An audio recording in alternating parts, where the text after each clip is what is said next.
சர்வம் முருகார்ப்பணம் பரணியாஸ்ட்ரல் டிப்ஸ் சேனலுக்கு உங்க எல்லாரையும் அன்போடு வரவேற்கிறேன். நம்ம சேனலுக்கு இப்பதான் புதுசா வந்திருக்கீங்கன்னா மறக்காம சப்ஸ்கிரைப் பண்ணி வச்சுக்கிடுங்க. அப்பதான் அந்த நம்மளோட வீடியோ உங்களால பார்க்க முடியும். இன்னைக்கு நம்ம இதை பத்தி பார்க்க போறோம். மகாபாரதத்துல ஒரு காட்சி.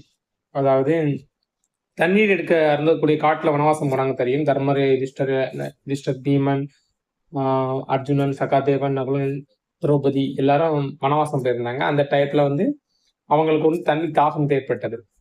அந்த தண்ணி தாகத்தை தீர்ப்பதற்காக ஒரு அணையை நீர்க்குடைக்கு போனாங்க. அங்க அவங்களுக்கு சில பிரச்சனைகள் ஏற்பட்டது. அதை பத்தி நீங்க வீடியோல பார்க்க போறோம்.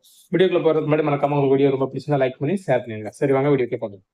இப்போ வந்து தர்மர், அர்ஜுனன், பீமன், நகுலன், சகாதேவன், திரௌபதி எல்லாரும் வந்து சூழ்ச்சியால வனவாசத்துக்கு போக வேண்டிய கட்டாயம் வந்துருச்சு. துரியோதனன் சகுனி பண்ண சூழ்ச்சியால. இப்போ வனவாசத்துக்கு போகும்போது அவங்களுக்கு வந்து ஒரு இடத்துல தாகம் எடுக்குது. தாகம் எடுக்கும்போது ஒரு நீர்க்குட்டையில போய் தண்ணீர் இருந்ததுக்காக போகும்போது ஒவ்வொருத்தரா போய் தண்ணி எடுத்து வர சொல்றாங்க.